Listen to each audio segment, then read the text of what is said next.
Oi, pessoal, boa tarde. Vamos iniciando aqui a nossa live das distorções cognitivas. Vou colocar aqui para vocês a de hoje, né? Então, distorções cognitivas. Estou colocando aqui para vocês o tema de hoje da distorção de hoje, que é a distorção da atribuição de culpa.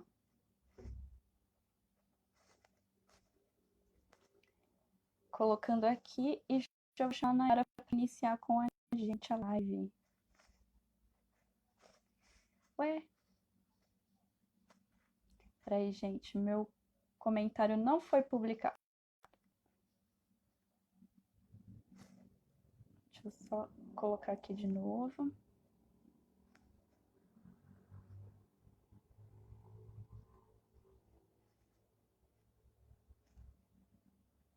Aí, agora foi. Muito bem. Deixa eu chamar a Nayara aqui para a gente começar já a nossa live. Bem-vindos todos vocês. Olá! Boa tarde, finalmente. Tentando aqui entrar, não estava conseguindo. É mesmo? Na solicitação. Não estava aparecendo. Meu Deus, desespero. Começa a dar aquela taquicardia. E agora? Né? Boa tarde, minha querida. Como que você está? E aí, meu amor?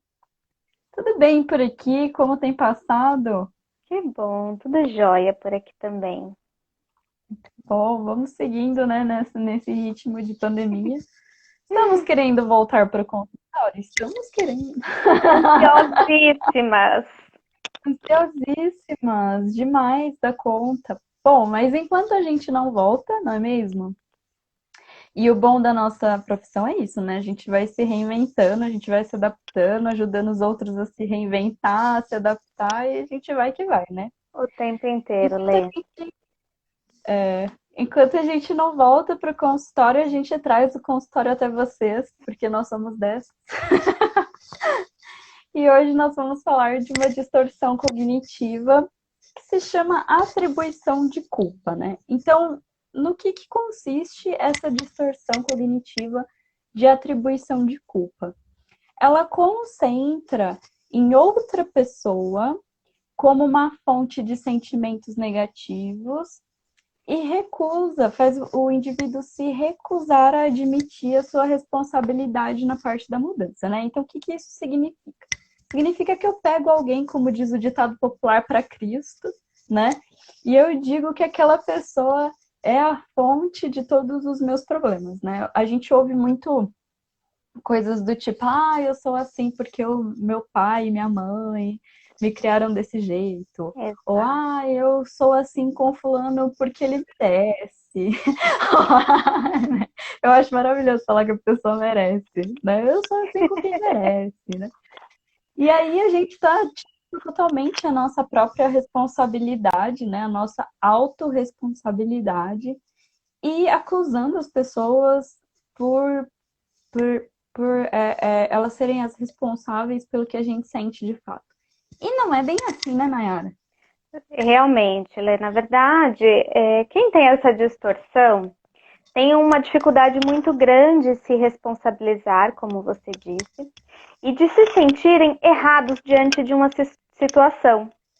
Então, essas pessoas muitas vezes usam até mesmo da manipulação para transferir essa culpa para outra pessoa. Bom, eu gritei com você, mas porque você me tirou do sério, porque você falou algo que me magoou. E você deu um exemplo que eu acho muito clássico, né, nas nossas vidas, e principalmente no consultório, é o que mais ouvimos sobre nossos pais. O quanto atribuímos de culpa por quem nós somos, o que nós aprendemos e o que também não nos foi dado. Atribuímos aos nossos pais essa culpa, dizendo eu não fiz aquele curso porque meu pai não pagou, eu não estudei porque minha mãe não me possibilitou, eu não tenho um relacionamento saudável porque meus pais não aceitam ninguém. E aí nós tiramos de nós a responsabilidade das nossas escolhas, a responsabilidade daquilo que escolhemos para a nossa vida. para nossas vidas. Então, atribuir a culpa ao outro faz automaticamente com que a gente nos exima de crescer, aprender e principalmente de mudar. Porque enquanto a culpa está no outro, eu não tenho que fazer nada, né? Que responsabilidade eu tenho nisso? A gente vê muito também em casais, né? A Muito. pessoa vai procurar terapia e aí ela diz coisas assim: ah, então, eu tô procurando terapia, mas quem deveria estar passando em terapia é meu esposo, é a minha esposa. Não, amada, é você mesmo, né? É você que está querendo mudar a sua condição de vida. Então, isso implica na sua atitude, né? Não na atitude de outras pessoas. E eu acho que tem muito a ver também, né, com a comunicação violenta, né? Então, o quanto a gente acaba responsável. É engraçado, né? Até hoje estava conversando com uma pessoa, um amigo meu, e ele estava me dizendo sobre o quanto ele se sentia responsável pelos sentimentos da esposa dele, né? Então, né, se ela estava feliz, ele falava, ah, hoje eu fiz tudo certo. E se ela não estava feliz, ele fala, onde foi que eu errei, né? E isso vem muito da atribuição de culpa, né? Quando uma pessoa é vítima dessa distorção, né? Quando ela convive com alguém que faz isso. A gente vê também muito nas dinâmicas pais e filhos, né? Então, quando sua mãe ou seu pai fala para você assim, olha, eu estou muito triste com você porque você fez tal coisa, né? Então, a gente não tem responsabilidade pelo que as outras pessoas sentem. A gente tem, sim, uma responsabilidade afetiva, no sentido de sermos honestos com os nossos sentimentos e com os nossos sentimentos em relação às outras pessoas. Mas o que a pessoa sente porque você se comportou de uma determinada maneira não é sua responsabilidade, né? Diz respeito ao que a pessoa sente. Muitas vezes a gente tem culpas atribuídas a nós de coisas que a gente nunca fez, né? Então, que faz parte aí do mecanismo de projeção, que a gente já falou também, né, em outras lives, né, Nayara? Mas, assim, não tenho como me sentir culpada por algo que o outro sente, porque aquilo não é meu, né? Na verdade, se sentir culpado é uma grandíssima besteira que a gente faz, né? Porque não resolve nada também, não é Não. verdade? Cria um Mas sentimento de remorso. vamos por fosse culpa minha, né? O que adianta eu me sentir culpada? Também não vai adiantar, né? Então a gente percebe ali que é uma distorção totalmente firmada numa crença de que as coisas do passado determinam o nosso futuro ou justificam o que a gente faz hoje, né? E bom, se antigamente aconteceu alguma coisa ruim com você e você tem comportamentos ruins por conta disso, então você precisa de um tratamento psicológico, você não precisa machucar pessoas, né? É diferente essa tratativa, né? Então eu acho que a gente precisa entender o quanto nós somos responsáveis pelo que nós sentimos em relação aos outros, né? E não responsabilizar essas pessoas. Óbvio que eu tô falando dentro de uma dinâmica de relacionamento que não é abusiva no sentido de escravizar psicologicamente uma pessoa, isso pode acontecer, como a gente já falou, mas numa relação ali considerada tecnicamente saudável, digamos assim, né, Nay? Sim, quando você falou sobre pais e filhas, Lê, me remeteu também a um sentimento que toda criança ela passa. Sempre quando uma criança percebe que o pai ou a mãe está triste, ou está muito pensativo, reflexivo, a criança ela ainda não tem inteligência emocional para distinguir qual é aquela emoção e o que está acontecendo, porque o que a criança tem são ferramentas infantis, né? Então, ela vai lidar com as ferramentas infantis dela. Então, quando ela vê um pai ou uma mãe chorando, sofrendo ou reflexivo, né, super pensativo, ela vai pensar, poxa, o que eu fiz de errado? Porque a criança ela tem essa característica de atribuir para si essa responsabilidade, porque é insuportável para uma criança ver os pais sofrendo, se sentindo mal. Então, é uma manipulação muito grande quando um pai fala, eu estou assim por sua culpa.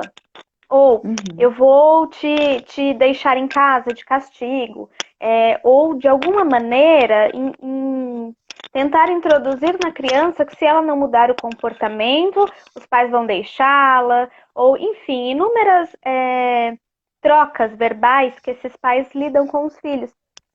E isso começa já desde a infância, porque os filhos vão perceber que, poxa, é culpa minha. Mesmo que os pais não atribuam culpa nenhuma para os filhos, ao olhar o pai ou a mãe num sentimento ali mais entristecido, numa expressão mais entristecida, a criança ela se culpabiliza.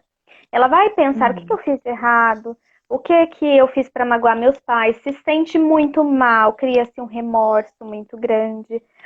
E nós atribuímos culpa ao outro como uma forma de proteção, para termos o controle, para não nos sentirmos inferiores. Então, muitas vezes, se você teve uma infância em que os seus pais reprimia muito ou te culpabilizava demais no sentido de você quebrou um copo, apanhava, não te trazia soluções, você muito provavelmente vai atribuir culpa ao outro como um mecanismo de defesa, porque você entende que talvez falar a verdade ou demonstrar seus sentimentos pode ser sinônimo de fraqueza, sinônimo de que talvez você vá ser enganado, sinônimo talvez de que você vai ser abandonado, ou pior, né, punido de alguma maneira. Então, atribuir culpa ao outro é uma forma de se proteger, mas é que é uma forma muito empobrecida, né? Porque, na verdade, não te protege de nada. Cria no outro uma sensação de culpa e de remorso muito grande que não resolve o problema. E a gente está vivendo uma era da atribuição, né? Eu acho, assim, a gente está vivendo uma era de que a atribuição de culpa ela está numa escala global, né? E acontece um fenômeno muito louco, porque assim, se eu estou atribuindo culpa à Nayara, eu e a Nayara, nós nos relacionamos e estou atribuindo culpa à Nayara. Olha, você, hein, pelo amor de Deus, olha o que você fez. Por causa do que você fez, eu me sinto assim, né?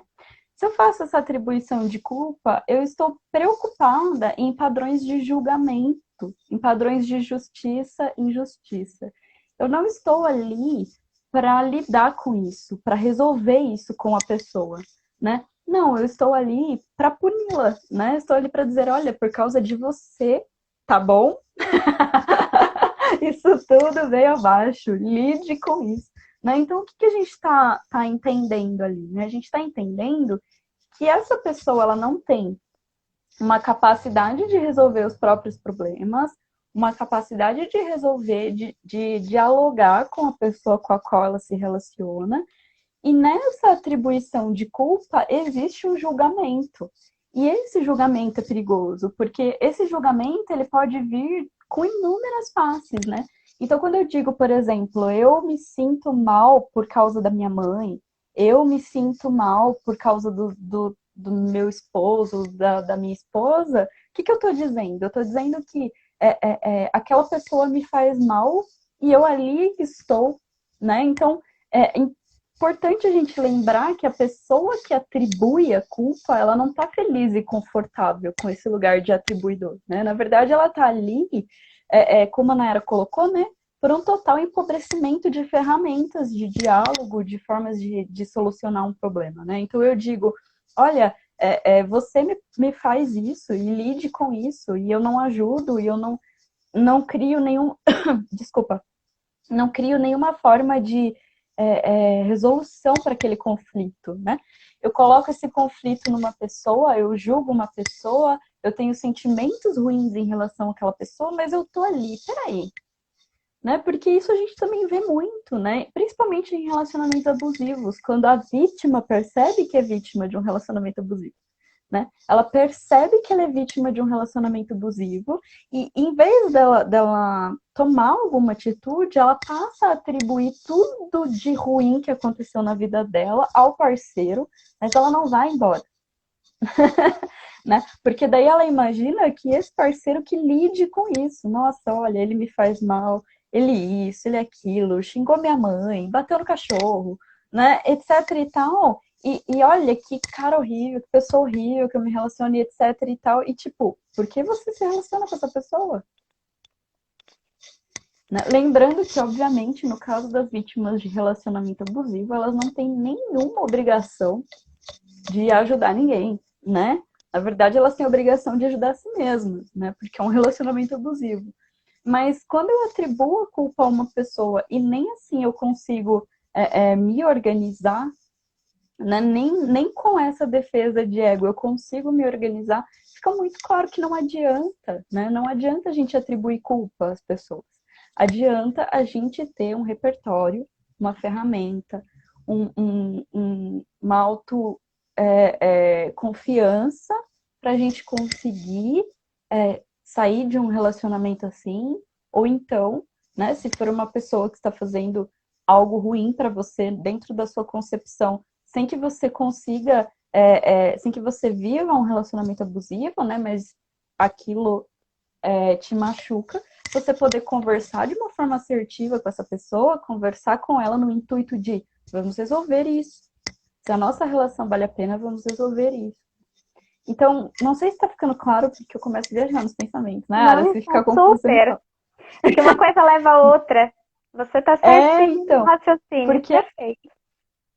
Assim a gente faz aquele ciclo de oprimido e opressor e ninguém resolve o problema. As pessoas elas estão brigando por um lugar onde elas possam oprimir aqueles que elas não concordam. Né? Elas não estão brigando por uma causa justa para todos. Né? A gente não está ainda num estágio de consciência que a gente consiga lutar para que todo mundo tenha o seu espaço. A gente ainda está combatendo uns aos outros. Né? Eu sempre falo que nós estamos sempre no modo destrutivo. Nós não estamos no modo criativo, nós estamos no modo destrutivo. Eu sei o que eu não quero, mas eu não sei o que eu quero no lugar, né? E então o que eu não quero vai me distraindo, porque eu acho que aquilo necessita ser combatido, em vez de criar um modelo novo de vivência, né? Uma forma nova de viver. Então, acho que a atribuição de culpa, ela faz isso, né? Ela faz com que a gente não pense em soluções, que a gente se conforme porque tem ali um amaldiçoado, né? Que está fazendo isso tudo com a gente, né? A gente tem um algoz, né? Que está ali. Sim. E eu acho muito interessante pensar que nós somos os comandantes do nosso navio, que é a nossa vida. Então, seja no trabalho, seja nos relacionamentos amorosos, amizades, familiares, no geral. Nós é quem conduzimos esse barco da nossa vida. Claro que existe uma tripulação imensa habitando esse barco, mas esse controle é nosso, de direcionamento. Então, nós não podemos estar ali comandando, dirigindo o nosso barco e falando, bom, eu cheguei nessa ilha porque alguém me distraiu, porque alguém me trouxe até aqui.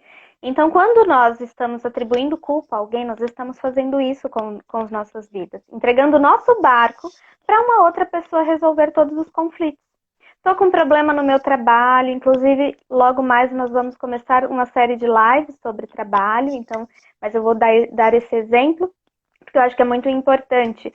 Num conflito com o superior hierárquico, com outros colegas de trabalho, ou problemas que acontecem no meio do caminho, esqueci de mandar o relatório. Bom, eu não mandei o relatório porque eu estava fazendo outro trabalho de outra pessoa, porque eu estava ajudando fulano. Então, ao invés de dizer, olha, realmente passou, eu não consegui me atentar ao prazo e eu não vi, esqueci, mas vou mandar, vou corrigir. Então, percebam, você culpabilizar outra pessoa, você não resolve a questão que está ali pendente. Pelo contrário, você cria um outro problema. Você joga aquilo que é seu, que é de autorresponsabilidade, aquilo que é seu, para que você possa crescer e aprender com isso. Automaticamente vamos direcionando para as pessoas flechas, né, de remorso e de culpa, como nós já dissemos aqui. Então, para resolver isso, a gente precisa primeiro pensar que o que de pior pode acontecer se eu pegar isso para mim? E pegar para si não é aquilo que é do outro, né? Aquilo que eu fiz, é aquilo que eu falei, é aquilo que eu estou sentindo. Porque também colocar sempre nas mãos do outro, você está dizendo que o outro tem controle sobre o seu humor, controle sobre o que você é e quem você é. Então significa que você não esteja tão alinhado ali com quem você é de verdade, com aquilo que você gosta. E uma pessoa que é segura de si, ela assume as suas potencialidades, mas também as suas limitações. Assume ali o que foi de errado, que fez, que não, de alguma maneira não saiu como gostaria que tivesse saído. E justamente por isso, essa pessoa ela tem o poder de mudar. Então, se você é uma pessoa que culpabiliza seu chefe porque transformou o ambiente de trabalho num lugar hostil, culpabiliza as pessoas pela maneira como você se sente, culpabiliza seu parceiro porque você está chateado, porque você está triste, culpabiliza suas amizades porque você não está tendo repertório do que fazer, de conversas. Enfim, quando você culpabiliza as pessoas, você tira o controle da sua vida, você tira o poder de você dirigir esse barco da sua vida. E aí as pessoas vão te levar para onde elas quiserem, como elas quiserem, né? Ou nós a levamos. Isso não é legal. Você tira seu próprio direito de escolher, né? É engraçado que quando a gente fala de autorresponsabilidade, as pessoas elas entram num modo defesa, né? Tipo, eu não quero me responsabilizar. E na verdade, a responsabilidade é o que permite você ser livre, é o que permite você escolher, é o que permite você viver da forma que você nasceu para viver, que você se sente é, motivado a viver, né? E às vezes a pessoa que pega o barquinho, como você diz, né? Ela nem te leva para outro lugar por mal, é porque ela acha que ela sabe o que é melhor para você. E quando você não tem uma autorresponsabilidade, as pessoas se responsabilizam por você. E quando isso acontece, elas vão fazer de acordo com as crenças e experiências dela. Né? Então, quando a gente é criança, por que a gente tem muitos conflitos, né, com os nossos pais, assim? Porque os nossos pais fazem para nós o que eles acreditam que é certo, de acordo com o que eles vivenciaram. Isso não pode ir tão 100% bem, uma vez que a gente nasceu em outra geração, né? Exato. Vai ter conflito, né? Então eu acho que a autorresponsabilidade, ela vem muito disso, assim, eu tenho meu direito de escolher, mas eu preciso também lidar com as consequências das minhas escolhas sem culpar ninguém, né? Eu preciso entender que eu tô ali porque eu quero estar ali, né? Eu tô ali porque eu criei condições para eu estar ali, né? Então a gente precisa começar a entender que esse lugar onde nós estamos foi um lugar que a gente plantou, né? Que a gente semeou para estar lá. E que se não tá legal a colheita, vai para outro campo, né? Tenta de novo, começa de novo. E acho que é muito isso também, né? A questão de estar errado, de ter que recomeçar. As pessoas têm muita resistência a admitir que talvez o que elas escolheram no passado não seja uma boa escolha hoje. É muito interessante, a gente avalia muito isso em relacionamento, né? A pessoa escolheu se relacionar com aquela pessoa e esperou que ela nunca fosse mudar. Ou esperou que ela fosse mudar no mesmo ritmo que você, né? Então a gente entender também, né? O quanto que a gente pode refazer escolhas e o quanto a gente faz e refaz escolhas todos os dias, né? E a gente tá ali porque a gente se colocou naquele lugar. A gente está onde nós nos colocamos, não tem outro lugar, né? E entender que existe um poder para modificar esse lugar se a gente não gosta. Eu não gosto de estar aqui, eu posso ir embora, né? E aí não tô nem falando só de relacionamento, tô falando também de emprego, tô falando de um curso que de repente você tá fazendo e descobriu que não é sua cara, né? Tô falando de um corte de cabelo, tô falando de tudo isso que muitas vezes a gente vai seguindo padrões de outras pessoas, né? E atribuindo a responsabilidade ou a culpa a essas outras pessoas. E aí também acho muito interessante a gente colocar a diferença de responsabilidade e de culpa, né? Sim, Porque a importante. gente vai falando assim e parece que é a mesma coisa, né? Então, quando a gente fala de responsabilidade, de autorresponsabilidade, a gente está falando da relação que a gente tem com as nossas escolhas. Então, eu escolhi isso e deu certo, eu escolhi isso e deu errado, o que a gente vai fazer com isso? O que a gente vai fazer com isso que a gente escolheu é a nossa responsabilidade, que é diferente de culpa, né? Porque a culpa, ela é um ponto final. A culpa, ela diz assim, olha, isso aqui deu errado, fazer o quê, né? Olha que droga, né? A culpa, ela vai te levar num caminho de vitimização, né? Tanto de você quanto de outras pessoas. Eu tô assumindo que aquilo deu errado e que, portanto, porque deu errado, nunca mais vai dar certo.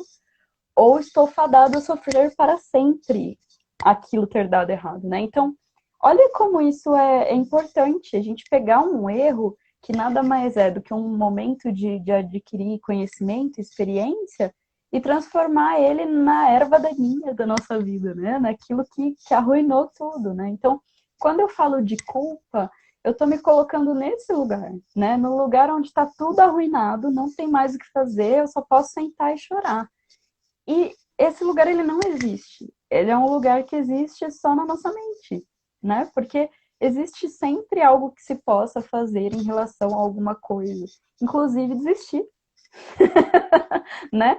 Acho que desistir é muito Perfeito. importante, assumir erros é muito importante, procurar novas alternativas é muito importante, né? Então, que a gente possa ter essa maturidade de entender que a culpa não vai nos ajudar, que o que vai nos ajudar é a nossa responsabilidade, é nos responsabilizarmos por aquilo que a gente está passando, porque a gente tem responsabilidade, né, Nayara?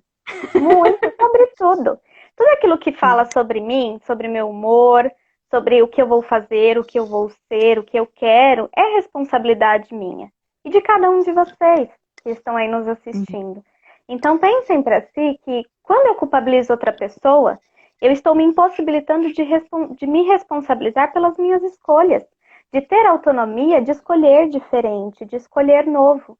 E aí eu sempre me coloco no passado, culpando outras pessoas que fizeram com que eu estivesse aqui, culpando a mim mesmo por não estar em outro lugar. Na verdade, a gente não se culpa, né? A atribuição de culpa, ela sempre, é como o próprio nome diz, ela sempre atribui. Sempre está relacionado com o outro. Então, meu cabelo não ficou bom, é culpa do outro. E aí se torna culpa, que é um sentimento que é extremamente negativo. Então pensem, gente, quanto mais eu me responsabilizo por aquilo que é meu, como eu me sinto, o que eu quero, mais eu tenho autonomia de mudar e de guiar a minha vida para onde quer que eu queira estar, com quem quer que eu queira estar também. Fora que culpar, tananã, culpar traz sentimentos muito negativos, né? Porque a gente vai julgando os outros, e aí, quando a gente julga os outros, a gente acha que todo mundo tá a nos julgar também, né? Então, o culpar, ele sempre vai trazer uma conotação de como aquela pessoa ou aquela situação, aquilo é nocivo, aquilo é ruim, né? E isso vai nos deixar muito sem empatia, né? Isso vai promover a nossa não empatia, né? Que é uma coisa que a gente não tá precisando no momento atual, né, Nayara? A gente tá E precisando de nunca, empatia, né? né? E nunca. Não precisamos nunca desse É. sentimento pesado. Então, pensando que essa vida é uma viagem, gente, que a gente possa carregar malas leves, né? Possa carregar é, mais leveza e menos fardos, menos pesos Uhum, desnecessários. uhum. Perfeitamente. Pessoal, gostaria de começar dizendo para vocês que nós estamos numa semana aqui no nosso canal. Olha, Nayara, tem um canal agora. Tá Estamos aqui, né? maravilhosa, estou acompanhando. Estamos aqui com uma programação nova, né? Saíram recentemente dados sobre a saúde mental das pessoas e ela não está ok por conta dos momentos atípicos que estamos vivendo, mas eu acredito também que por conta de tudo que já vivemos, né? Mas sem querer atribuir culpa a tudo isso, né? Nós estamos aqui com uma semana de promoção de saúde mental, visto que muitas pessoas estão tendo mais dificuldades nesse momento de isolamento, visto que tem pessoas passando por processos de luto, e a gente está fazendo aí uma semana voltada para essa promoção de saúde mental e prevenção ao suicídio, né? A gente viu que houve um aumento de 30% nas taxas de suicídio aí, dentro desse período, né, de março para cá, e a gente não consegue olhar um número como esse e ficar indiferente. Então, a gente está criando conteúdo, fiz uma enquetezinha com o pessoal nos stories e eles preferiram um conteúdo curtinho pelo IGTV, então fiquem atentos ao nosso IGTV, vai ter bastante coisa nova, a gente vai falar de alguns assuntos, a programação também já está no nosso Instagram, no nosso feed. E aí eu gostaria de convidá-los para conhecer os nossos links na bio do Síntese DHO, que está com bastante coisa legal também, e vai ter mais conteúdo aí por conta dessa semana, né? Gostaria de agradecer todo mundo que esteve aqui com a gente, agradecer a Nayara. Nayara, por gentileza, faça suas considerações. Bom, hoje não vou dar recado não, só gostaria de agradecer mesmo a Lê e a todos vocês pela oportunidade de aprendermos, de trocarmos juntos. E um beijo a todos vocês, boa semana e fiquem ligadinhos nos conteúdos da Síntese DHO. Eu já estou aqui, ansiosa. Posta logo. Vamos postar. O pessoal pediu para Beijo a postar todos. de noite. Devo postar agora no fim da tarde, porque de noite hoje eu atendo. Mas já vou deixar encaminhadinho aí para ninguém ficar sem respaldo. Beijo, galera. Boa semana para Maravilha. vocês. Tchau. Até mais.